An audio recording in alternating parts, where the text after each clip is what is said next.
Hola a todos, bienvenidos nuevamente a Zona Clínica, su podcast. Aquí en este espacio donde tratamos temas en el entorno clínico, pero también administrativo y social de la salud visual. Gracias a todos por estar siempre aquí escuchándonos. Quiero agradecer porque realmente los últimos podcasts han tenido una muy buena audiencia. Gracias por seguirnos, gracias por acompañarnos y especialmente gracias por apoyarnos en esta iniciativa que sé que interesa a muchos de ustedes y pues nuestro deseo es poder abordar temas que de pronto en nuestra cotidianidad no tenemos la oportunidad de escucharlo muy seguido y bueno, un momento como de aprendizaje, pero también de entretenimiento para todos. Así que muchísimas gracias por seguirnos y acompañarnos en este podcast. En esta oportunidad, bueno, vamos a sumergirnos un poco más a este mundo de los voluntariados. Como su nombre lo indica, pues el voluntariado es personas que de manera voluntaria, sin ánimo de lucrarse, sino al contrario, de dar y brindar a la sociedad, pues trabajan por un fin común. Hoy vamos a hablar acerca del voluntariado o de los voluntariados que existen en torno a la salud visual.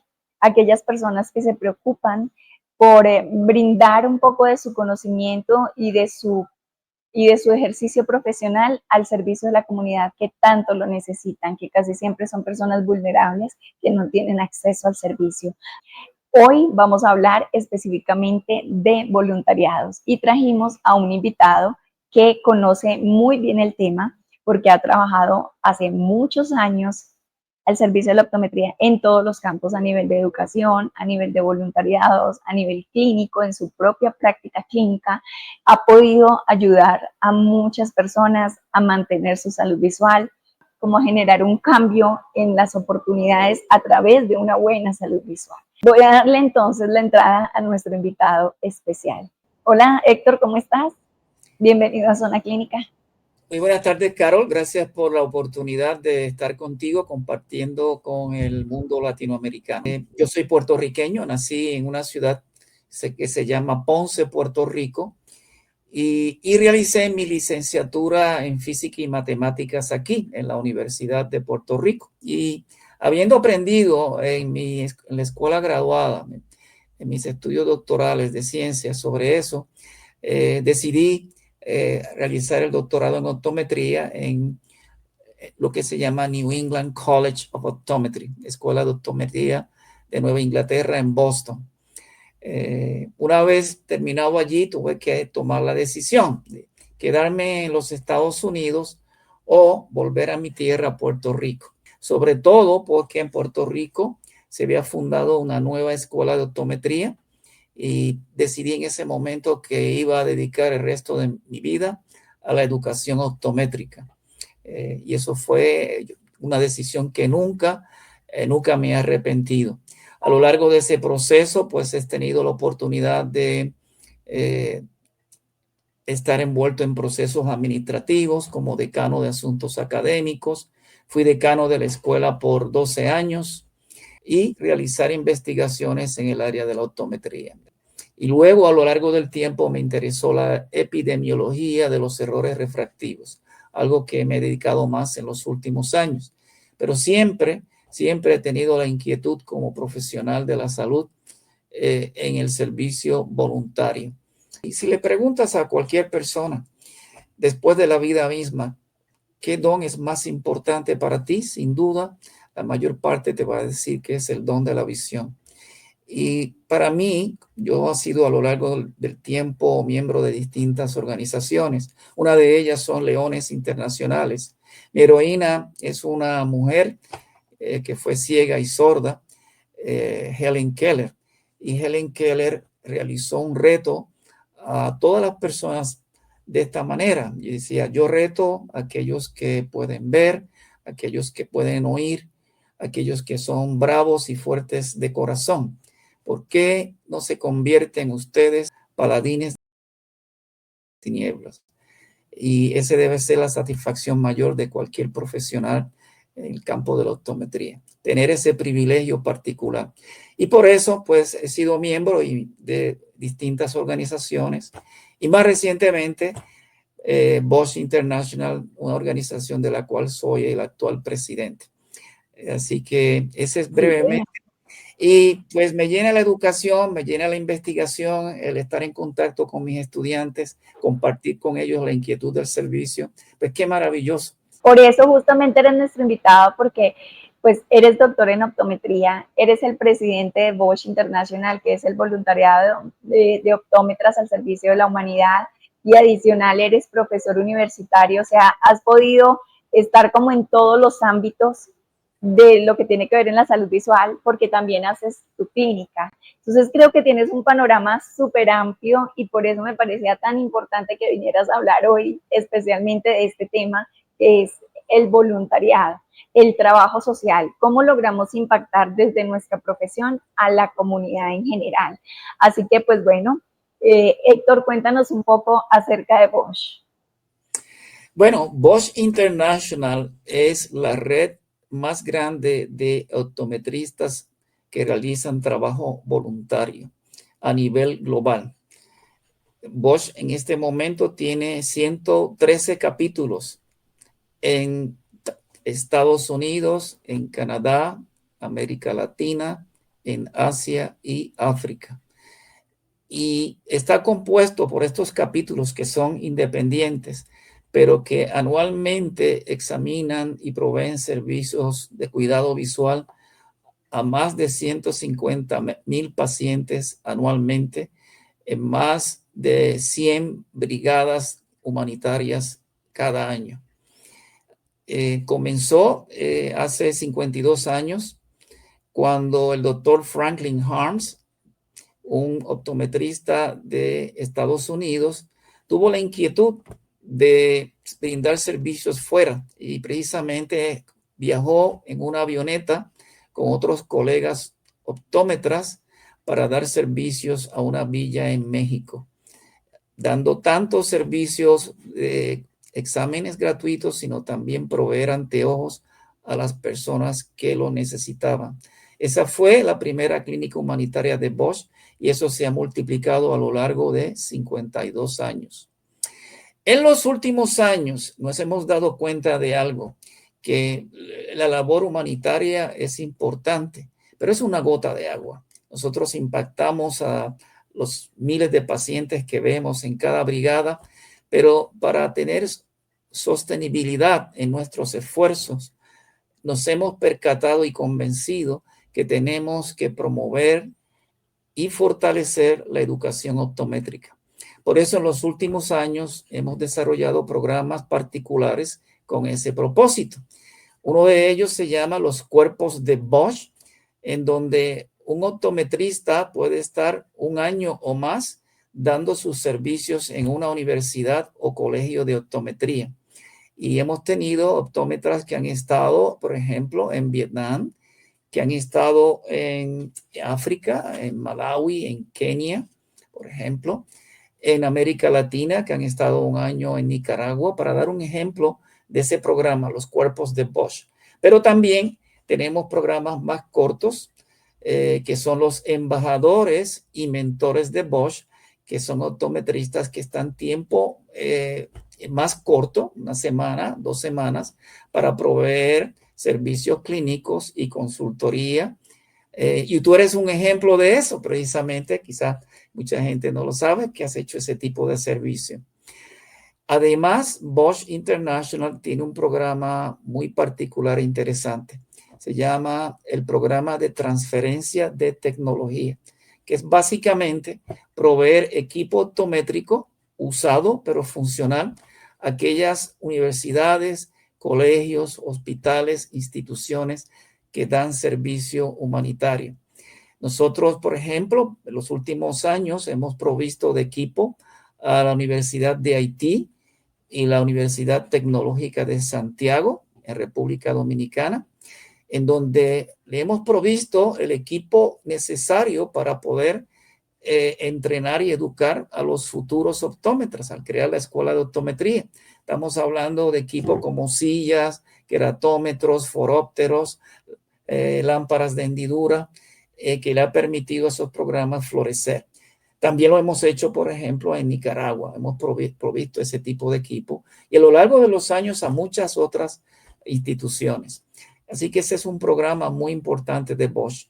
Y finalmente tenemos programas anuales donde damos webinars, talleres, cursos de educación continua, tanto a estudiantes como optómetras. Así que, como he dicho, siempre sigue en nuestro corazón la labor humanitaria directa, pero también estamos convencidos que la manera de multiplicarnos y de sostener lo que hacemos es en el apoyo a la educación optométrica. Así que, en resumen, eso es lo que hacemos. No, pues hacen muchísimas cosas y realmente, como tú bien lo mencionas, pues los conozco hace algún tiempito y las actividades que se desarrollan desde Bosch realmente generan mucho impacto. Yo estuve revisando en la página web y vi que decía, leo literal, nuestro objetivo es erradicar los errores refractivos no tratados, es decir, ayudar a las personas a volver a ver, corrigiendo su visión con anteojos. Y una vez que puedan ver, podrán mejorar su calidad de vida y su propia visión para el futuro de las generaciones venideras. O sea, realmente tienen un enfoque muy claramente definido, que pues como algunas otras organizaciones en el podcast anterior tuvimos a One Science y Luz Óptica, y ellos también tienen ese enfoque en el cuidado de la salud visual, también desde el amor, ¿cierto? Porque yo creo que el voluntariado es eso, es el amor no solamente por la profesión, sino por la humanidad como tal, por servir y por dar y tratar de ayudar. En ese sentido, pues me parece una labor muy bonita y muy loable lo que se hace en organizaciones como Bosch, y me gusta mucho que tiene múltiples enfoques, ¿no? Desde la educación, desde la asistencialidad, y saber que existen profesionales que donan su tiempo y donan sus conocimientos, pues es algo muy gratificante. Ahí me surge como una inquietud, Héctor, y es... Perdona que te interrumpa, porque algo que se me olvidó Tranquilo. indicar es que también promovemos investigación. Tenemos becas que anualmente proveemos becas para pequeños proyectos de investigación y lo hemos dado en muchos países. O sea que, porque ese es el germen para que se realicen cambios, ¿verdad? Y la evidencia que se necesita. Así que eso también es parte de lo que hacemos. Sí, sí, señor. Y sabes que también he visto lo que tú decías del apoyo a las universidades. Eh, Les ayuda tanto porque ellos dicen no teníamos cómo empezar y finalmente logramos avanzar gracias a la ayuda de Bosch y con la generación de capítulos Bosch, que es el como incentivar a los estudiantes a que también sean parte de este cambio y que también desde lo que están aprendiendo puedan dar, también es algo muy bonito. Les encanta, los estudiantes participan activamente, los docentes empiezan a generar muchas más estrategias y bueno, y con el apoyo que ustedes dan, pues obviamente facilita mucho más los procesos. Es claro para nosotros, y aquí vuelvo a la pregunta que te quería hacer hace un momento, es claro para nosotros los profesionales, digamos, todos los que estudiamos en el área de la salud, nos gusta ayudar, ¿cierto? Y servir. Eso va como intrínseco en nosotros. Sin embargo, a veces hay cosas como que uno dice, ¿es en serio? ¿A estas personas les toca tan difícil? Están en estas condiciones tan deplorables, el acceso al servicio de salud visual es tan complejo, pobrecitos, tuvieron que llegar a esta condición para poder tener algún tipo de valoración, o hay algunos que definitivamente no la lograron y llegaron a una condición muy deficiente de su, muy mala pues de su condición visual. Ahí la pregunta es, bueno, el gobierno, los gobiernos en general en Latinoamérica, las políticas públicas, ¿cómo ves tú desde ese trabajo que haces multidimensional? Porque como lo mencionas, está en muchos países. ¿Cómo ves eso? ¿Es fácil alinear estas propuestas de trabajo social con los gobiernos? ¿Cómo lo ves? La contestación corta es no, no es fácil. Hay que comenzar con una realidad, que no puede haber buena salud si no hay progreso económico. Así que el primer esfuerzo a nivel nacional es proveer las condiciones económicas y sociales para que mejore la economía de cada nación. Pero una vez que eso ocurre, es importante que cada país asigne suficientes fondos al sistema de salud pública y que lo haga no solamente pensando en la equidad, sino pensando en la justicia. A veces está este término de igualdad, en donde decimos, bueno, queremos un sistema de salud que provea salud para todos. Bueno, eso no es suficiente, porque ciertamente hay comunidades desventajadas, más pobres y rezagadas, que requieren más recursos. Y eso se llama equidad. Pero el objetivo final de cada uno de nosotros es la justicia. La justicia implica qué podemos hacer para que esa gestión sanitaria se convierta en aumento en la productividad, en la educación. Para dar un ejemplo de un proyecto que realizamos precisamente en mayo de 2022, en donde tuvimos la oportunidad, gracias a el apoyo de organizaciones como OneSide, Exilo Luxótica, Optometry Giving Side, Leones Internacionales y Bosch, de 2 instituciones académicas, la Escuela de Optometría de la Universidad Interamericana de Puerto Rico, de la Universidad Especializada de las Américas, trabajar juntos para brindar servicios a una comunidad indígena, la comunidad Guna de Panamá, de Ciudad de Panamá.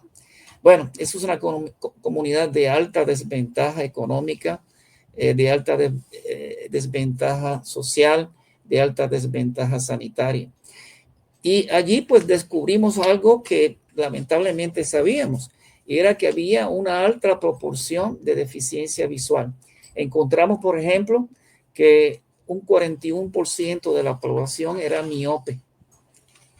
Encontramos que un 37% de la población padecía de astigmatismo, y encontramos que como un 40% de la población padecía de impedimento visual, es decir, 4 de cada 10 cunas, su agudeza visual era menor a 20/40.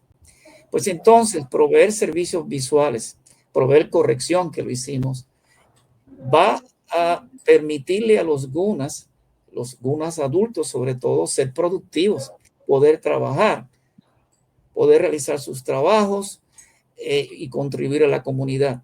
Proveer servicios visuales a los niños gunas le vas a permitir aprender, y en la medida que seamos productivos, que podamos aprender y se eduquen, van a poder ser independientes, vivir una vida feliz, una vida de productividad, y esa es la justicia, lo que finalmente alcanzamos. En el caso de Panamá, cuando llegamos allí tuvimos la dicha de tener el apoyo de la primera dama de Panamá, también el apoyo del alcalde de Panamá, que se comprometieron a dar continuidad a esa población de alta necesidad. Pero digo esta clínica porque fue un ejemplo de, tú mencionabas las alianzas. Esta fue una alianza de 2 instituciones universitarias, 2 grupos, es Bosch, pero también del apoyo de fundaciones como OneSide, Exilo Luxótica, Optometry Giving Side, y el apoyo de gubernamental, porque también lo hubo. Y finalmente tuvimos la oportunidad de reunirnos todos con el gremio de optómetras de Panamá, donde se hicieron el compromiso de continuar esta tarea para darle sostenibilidad.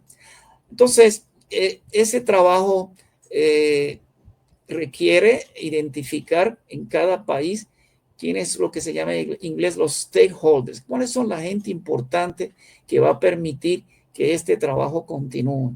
En la medida que los identifiques, los entusiasmes y llegues a ellos, en esa medida se da continuidad a los procesos. Eso no es un trabajo que ocurre de la noche a la mañana, requiere un trabajo de investigación, de análisis en cada país por país, quienes pueden comprometerse a que este tipo de trabajo se haga. Te voy a dar otro ejemplo. Apenas en octubre de este año pasado estuvimos en República Dominicana, y allí trabajamos juntos un grupo de Puerto Rico y un grupo de la Universidad Tecnológica de Santiago. ¿Para qué? Para hacer el primer estudio sobre los errores refractivos en la población escolar de República Dominicana. Bueno, tuvimos allí también, además del apoyo de las 2 universidades, el apoyo del Instituto Nacional de Bienestar Estudiantil, una organización gubernamental. Y ellos estuvieron trabajando mano a mano con nosotros. No solamente lo hicieron allí, sino que continuaron el proyecto y se han comprometido como organización gubernamental a dar continuidad a los servicios oculares y visuales en la población escolar de República Dominicana. De esos proyectos, tanto el de GUNA de Panamá, ya publicamos un trabajo, una revista científica, y ahora precisamente analizamos los datos de República Dominicana y lo vamos a presentar en el Congreso Mundial de Optometría ahora en Minneapolis, porque eso también es importante, es claro. que lo que hagamos se deje saber y estimule a otros y presentar la evidencia, porque la evidencia epidemiológica es bien importante. Y ahora me callo para darte la oportunidad de hacer otras preguntas. Perdón. Sí, no, pues justamente yo creo que con esto me estaba respondiendo una de las preguntas que tenía a medida que ibas hablando, y es cómo logran unir, cómo logras que una iniciativa realmente sea escuchada por las diferentes entidades, ¿no? Porque veo que está la parte de educación, las universidades, pero también está la comunidad. Entrar a una comunidad indígena no es nada fácil. Lograr que ellos permitan el acceso de los profesionales a valorar, eso es algo que cuesta, te lo digo porque pues acá se ha intentado muchas veces y se necesita un lazo de confianza, que ellos realmente sientan que eso les va a generar un bien y que no vaya en contra de sus pensamientos, de su cultura y demás. Entonces, pues es un trabajo que yo creo que no se logra en un día, sino que es algo arduo, constante, de acuerdo a lo que tú has comentado, y adicional, que el gobierno quiera participar y garantice que va a haber continuidad, pues no, pues me les quito el sombrero, un trabajo muy, muy bien hecho, que finalmente obtiene los resultados, ¿no? Con la población. Y ahí está como lo otro que me decías, y creo que es un complemento perfecto, la investigación. O sea, mostrar los datos, mostrar los hallazgos, porque eso genera mucha más conciencia. Lo que has dicho creo que es sumamente importante, porque la competencia, uno de los valores añadidos de este tipo de actividad es el desarrollo de lo que llamamos competencia cultural. Para nosotros, para mí, mis estudiantes, fue la primera experiencia con una comunidad indígena. Y fue una experiencia maravillosa porque tuvimos que prepararnos para ella. Como dices, tuvimos conversaciones con la cacica, la señora Cornelia López, por Zoom en múltiples ocasiones para que compartir con ella nuestro trabajo, y ella diera sugerencias de dónde hacerlo, cómo hacerlo y obtener la aprobación de la comunidad indígena. Ese respeto por la gente a que vamos a servir es importante. No vamos a aterrizar de paracaídas con la idea de que nosotros sabemos cómo hacer las cosas. Hay que tomar en consideración la opinión de la comunidad a que vamos a servir. Yo creo que eso es muy importante. Pero la comunidad indígena, hablando de comunidades desventajadas, de las más en desventaja en nuestro continente. Sí, sí, sí, es cierto. Y en Latinoamérica, pues en todo lado vas a encontrar comunidades con estas características. Y bueno, pues has contado, digamos, con un apoyo grande y significativo. Hay lugares que de pronto no se tiene el acceso aún o que les ha costado, y de pronto incluso hay personas que nos están escuchando ahorita que dicen, bueno, podríamos ver cómo podemos colaborar, podríamos ver si podemos hacer iniciativas similares. Entonces ahí digo, bueno, ¿cómo podrías tú aconsejarnos? ¿Cómo se logra esa alineación del trabajo colaborativo entre el gobierno, entre el profesional, las entidades privadas? ¿Cómo se logra esa alineación de políticas públicas con otros sectores, como la educación y demás, para mejorar realmente el servicio o el acceso al servicio de la salud visual? Bueno, en el caso nuestro, vamos a hablar de Bosch International, donde hacemos gran parte de nuestras clínicas son fuera de nuestro ámbito. Bosch, los capítulos Bosch hacen labor humanitaria en cada uno de sus países, ¿verdad? Por ejemplo, en Puerto Rico, nuestros estudiantes hacen seguimientos visuales todo el año. Pero cuando vas a realizar una clínica de envergadura a nivel internacional, lo primero es quién está del otro lado. Y ese tipo de relación toma tiempo. Hay que identificar a esas personas. A veces las personas están en organizaciones que ya están establecidas. Tenemos la ventaja en el caso de Bosch, que tenemos capítulos Bosch en gran parte de Latinoamérica, que nos facilitan estos procesos. Pero hay otras personas, por ejemplo, que participan de clubes de leones, por ejemplo, clubes de leones internacionales o rotarios, que ya tienen una idea de cómo realizar trabajo comunitario. También hay que tomar en consideración algo que no he mencionado, el gremio de cada país.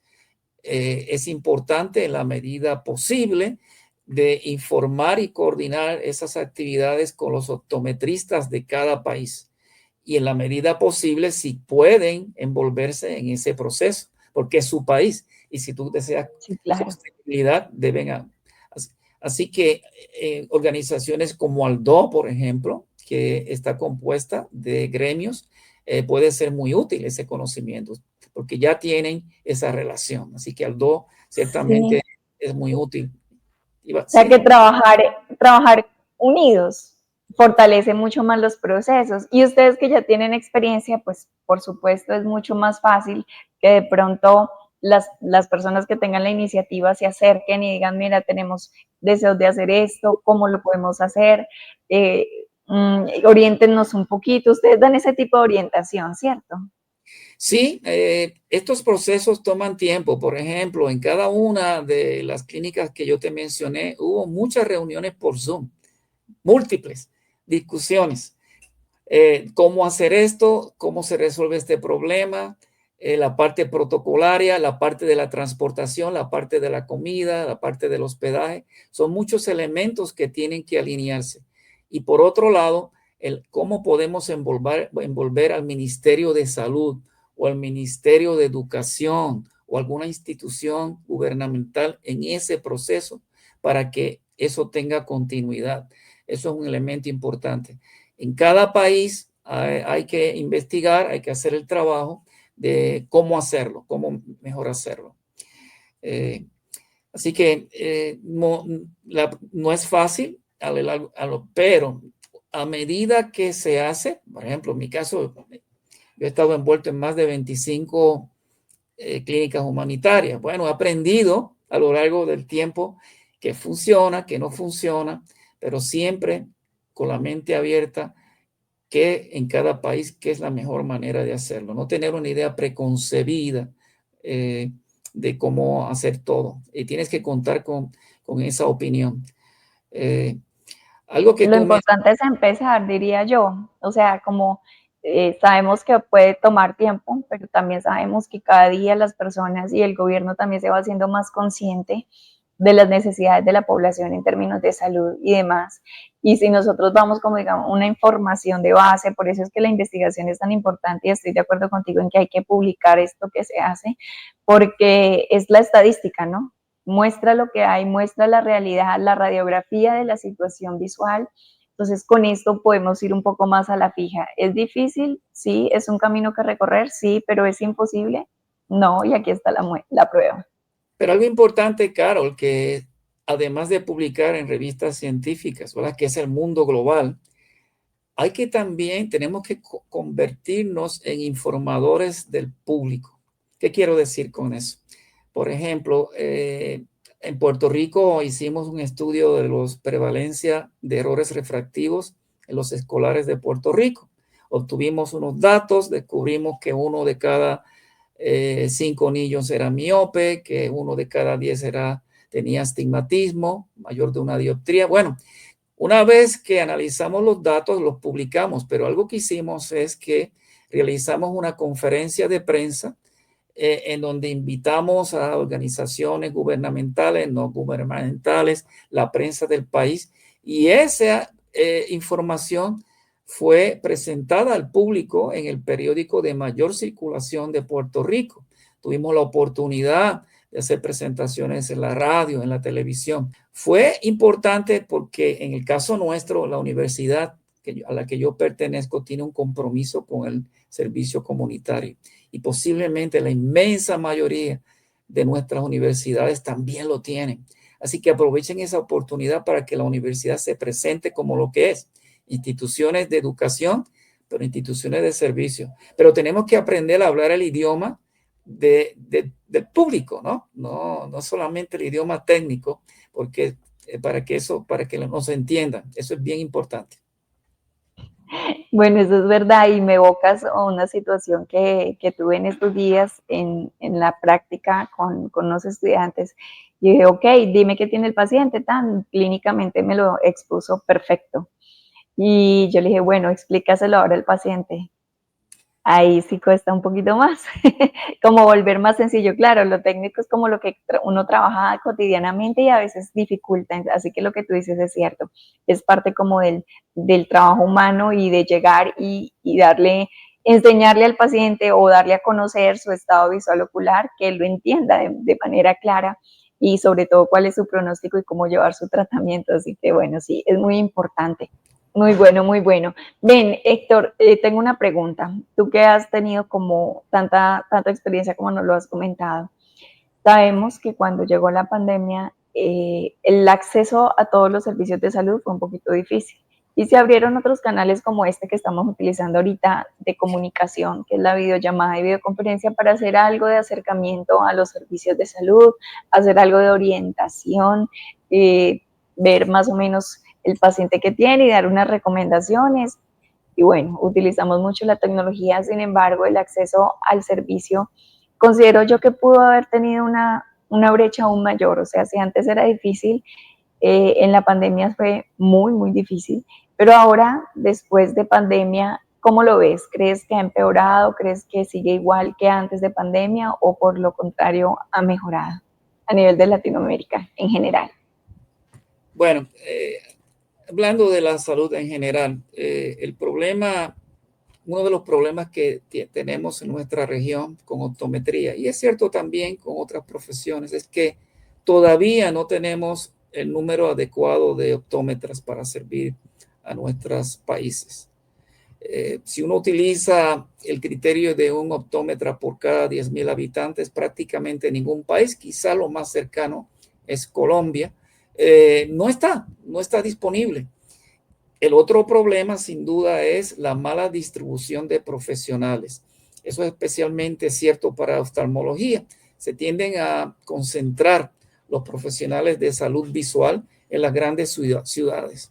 Eso deja desprovistos a zonas rurales y alejadas de las grandes ciudades de servicios. Así que el primer problema es un problema de que no hay suficiente capacidad laboral. Y eso, pues las universidades y escuelas de optometría, obviamente tenemos una obligación en ese sentido. Quizás De acuerdo. hay que proveer incentivos especiales para aquellos que quieran trabajar en áreas lejanas, ¿verdad? Entonces, eso depende del Estado, que provea esos incentivos. Algo que vimos en el COVID-19 fue el agotamiento de muchos profesionales de la salud que estaban trabajando por muchas horas, en gran medida porque no había suficiente profesional de la salud. Y yo creo que ese es parte del problema. Si no hay suficientes y los que están tienen que trabajar por turnos largos, se agotan y no pueden proveer suficientes servicios de salud visual. Y hay algo que tiene que ver más con la cultura, un poquito lastimoso, pero en gran medida las tareas que nos correspondían a nosotros para prevenir y reducir la propagación de esta epidemia tenían que ver con la conducta humana. El uso de la mascarilla, lavarse las manos, distanciamiento social, y una vez que estuvieron disponibles las vacunas, pues vacunarnos. Lamentablemente hubo en algunos sectores de la población una renuencia y negatividad a realizar este tipo de tareas. En unos países más que menos. Y yo creo que hay una labor que cada uno tiene que realizar. Si miramos cuáles son los países que respondieron con mayor efectividad, generalmente fueron países asiáticos en donde hay una cultura comunitaria, donde el bien común se presenta por encima del bien individual. Y tuvimos lamentablemente en algunos sectores de la población, quizás no tanto en Latinoamérica, pero te puedo decir de Estados Unidos, una renuencia, lo convirtieron en un issue político, que me estaban violando mis derechos cuando me exigían que yo realizara estas tareas. Y yo creo que a nivel global, a nivel educativo, tiene que haber el desarrollo de una cultura comunitaria, tiene que partir de la escuela, tiene que partir de la universidad, la mentalidad salubrista, que cuando tenemos condiciones de crisis, tenemos que ajustarnos el cinturón para que podamos sobrevivir esas pandemias. Y yo creo que eso hizo mucho daño, la falta o ausencia de esa cultura comunitaria. Yo creo que eso fue importante. Y por supuesto, el otro issue es que optometría tiene que ser parte de los servicios de salud pública. Algunos países como el tuyo, Colombia, yo creo que están muy adelantados en ese sentido. Hay optómetras en muchos hospitales, instituciones sanitarias. Eso no es necesariamente cierto en gran parte de Latinoamérica.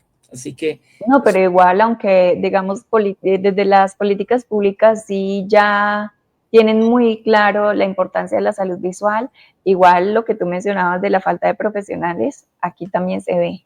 O sea, no somos suficientes para la cantidad de población que hay. Y si bien ya hay 8 instituciones educativas que ofrecen la formación de profesionales constantemente, igual es muy poco, es muy poco. En estudios se ha evidenciado también eso, pero en general y sobre todo en las áreas rurales, que es donde más se necesita, pues el número de profesionales es mucho inferior.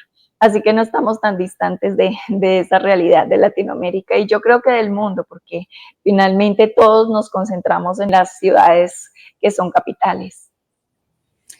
Eso es así, y hablando de situaciones de crisis, el COVID, la pandemia del COVID es un buen ejemplo, en donde tuvimos que muchas instituciones enseñar a distancia, incluyendo la educación pública a nivel primario.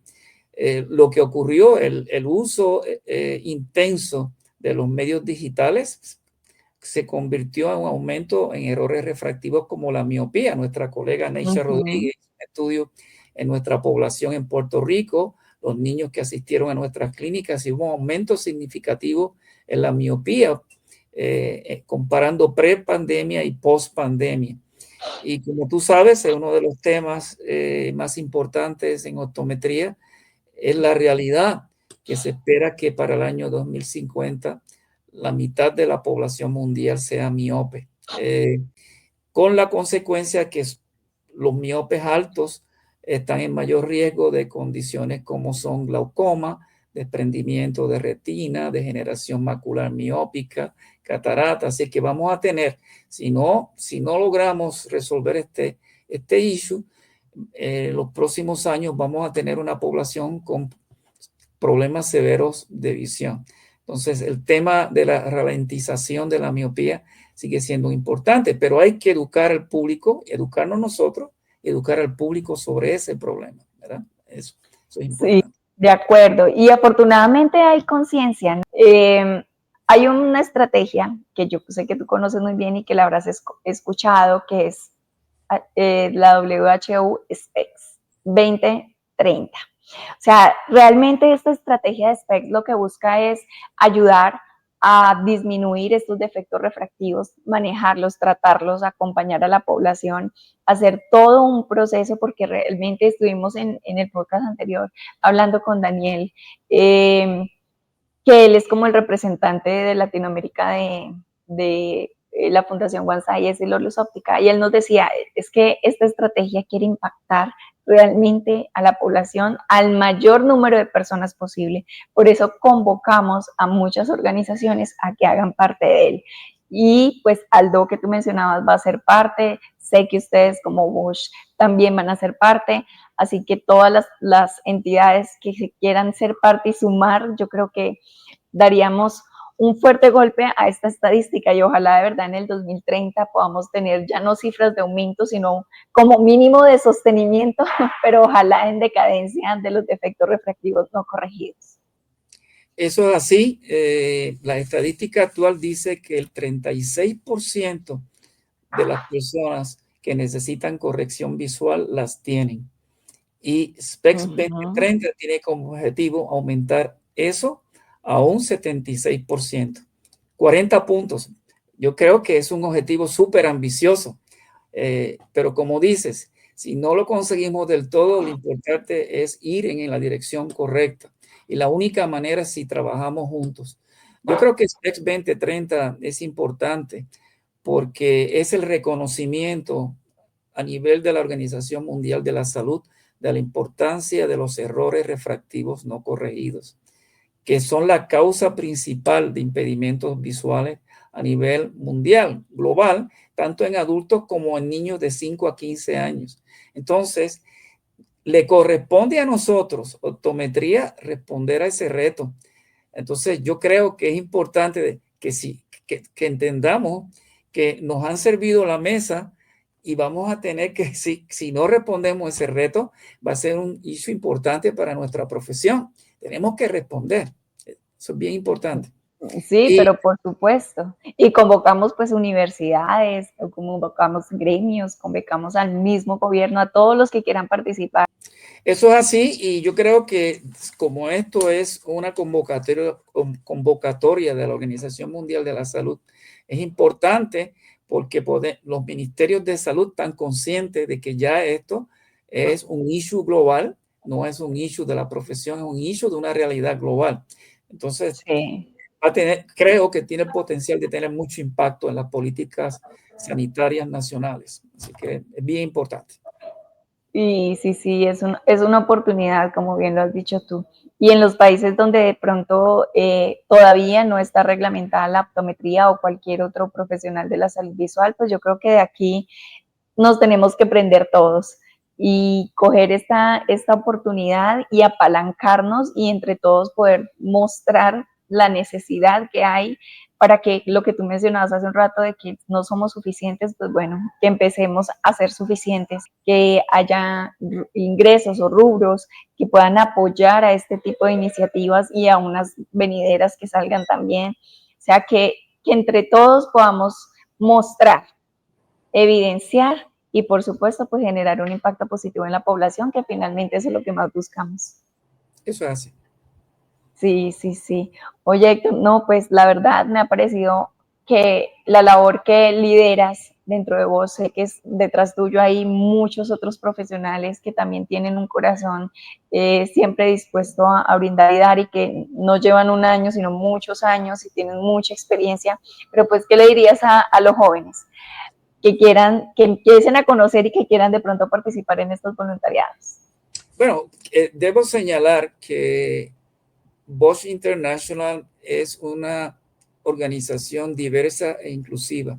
Además de mí, soy latinoamericano y me siento latinoamericano, que soy presidente de Bosch, tenemos 2 miembros de la Junta de Directores de Latinoamérica, que es el doctor Jairo Mercado, de la UNAM, Universidad Nacional de Nicaragua, y nuestra querida colega optómetra, profesora Beatriz Gómez, de la Universidad Autónoma de Sinaloa, son miembros de la Junta de Directores.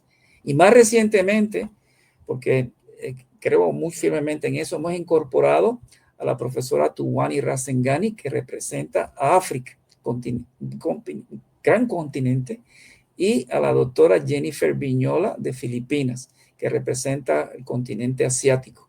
Y yo creo que eso es lo que debe representar una institución que quiere ser global. Entonces, Bosch, estamos comprometidos a la diversidad, a ser inclusivos. Mi consejo en lo que respecta es que aquellos que les interesen hacer voluntariado y lo quieren hacer a través de Bosch, vayan a nuestra página. Ahí está la lista de los capítulos, es Bosch y Bosch de Latinoamérica. Es una lista bien nutrida. Hay capítulos en prácticamente todos los países. Lleguen a ellos y con mucho gusto nosotros, lo que sea necesario, vamos a apoyarle. Tenemos mucho apoyo continuo de distintas organizaciones. Recientemente, por ejemplo, One Size Luxótica nos habló de una donación de 300,000 lentes de lectura para ser distribuidos a los capítulos Bosch de Latinoamérica, para dar un ejemplo.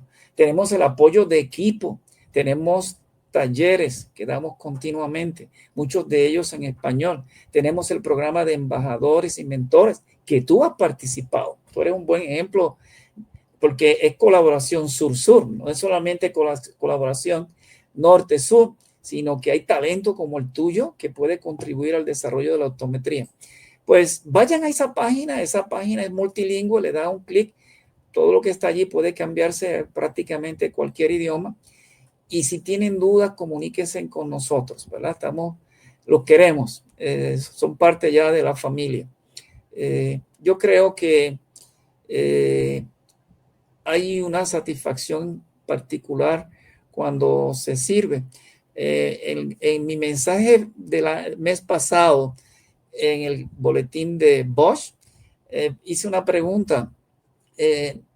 ¿Son las personas que sirven más felices y más saludables? Y tú dices, bueno, eso debería ser. Pero lo importante es que hay evidencia científica de la neurociencia que ha descubierto que las personas que sirven suben los niveles de serotonina, se sienten más felices y que en su adultez son personas más saludables. O sea que además de que hay unos beneficios particulares en servir. Los que servimos, sabemos que tú puedes estar 10, 12 horas trabajando súper cansado, pero tus endorfinas espirituales están súper altas y esa experiencia no la paga ninguna otra cosa, sino el servicio a tu semejante. No, es de verdad que sí, es muy bonito.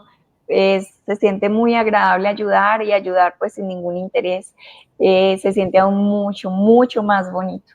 Así que concuerdo contigo, los invito a que pues ingresen a la página de Bosch y conozcan un poco. También a que participen de la estrategia SPECS, que definitivamente es una estrategia que yo creo que va a generar mucho impacto, donde necesitamos que todos los sectores hagan parte. Tú ya mencionaste algunos de los sectores que están trabajando en esta estrategia. ¿Conoces quiénes más están ahí como colaborando y trabajando? Esto tiene que ser una colaboración de muchos sectores.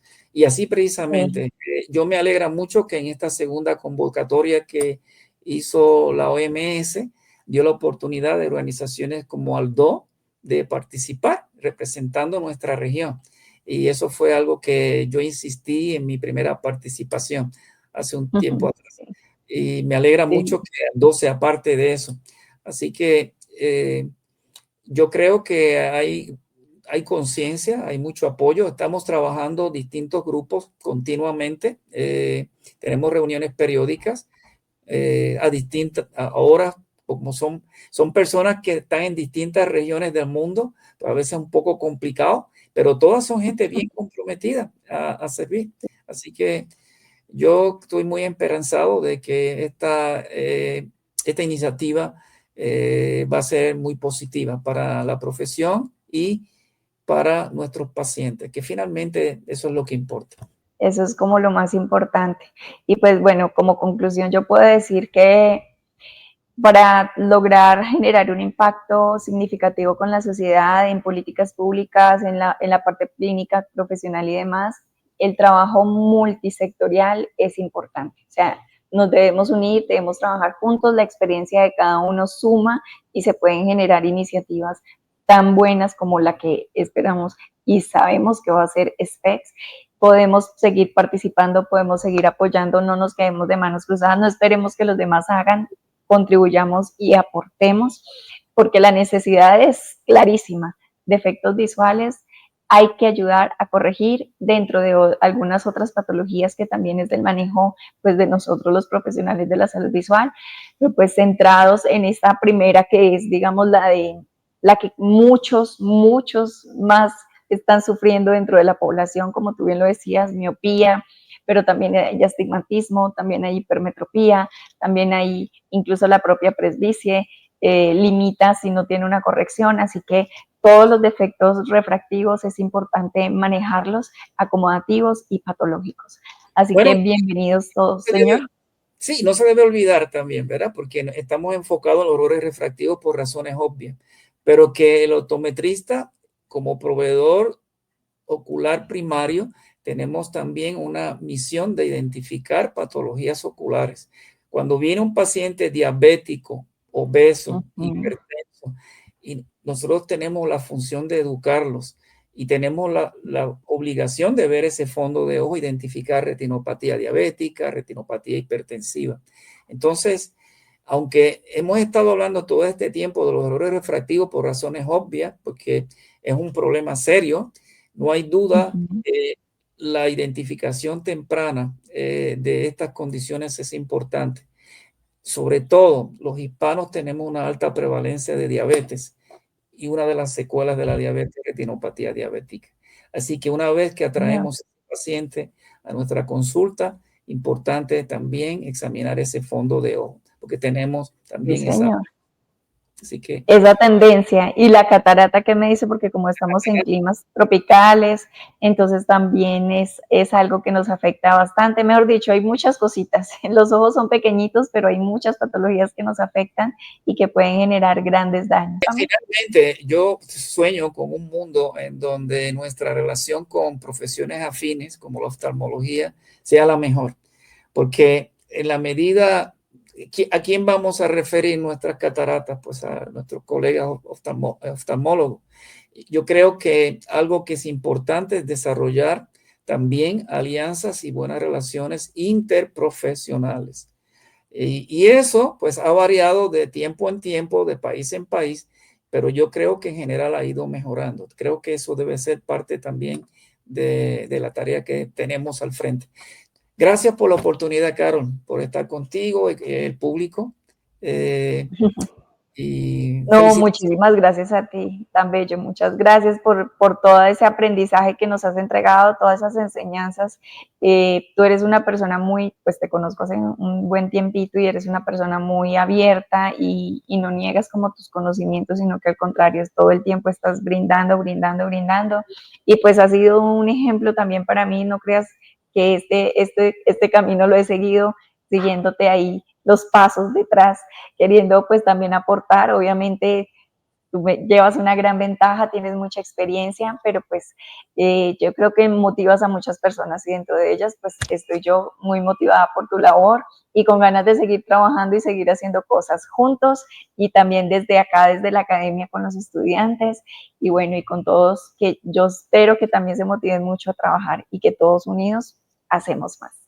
Claro, y no tenemos la oportunidad de hablar de otras cosas que tú has estado envuelta, que es el curso de SAL, pero eso me Uh imagino que es la -huh. oportunidad de tú conversar con otras personas, pero que la educación es importante y algo que tú fuiste parte integral fue de un curso precisamente apoyado por One SciEx y la Luxótica, donde tuvo un componente de educación, que tú fuiste parte clave, pero un componente de salud pública y de investigación, un componente de abogacía y un componente de legislación. Es decir, Señor. nosotros sembramos la semilla para que fortalecer cada una de esas áreas en Latinoamérica. Yo espero que eso se repita, pero tenemos que dar las gracias a fundaciones como OneSight por ese apoyo. Así que Uh -huh. no sabes cómo me alegra saber que de alguna forma contribuyo a que ustedes, que son los jóvenes, los que van a tomar la batuta del futuro de la profesión y están en excelentes manos.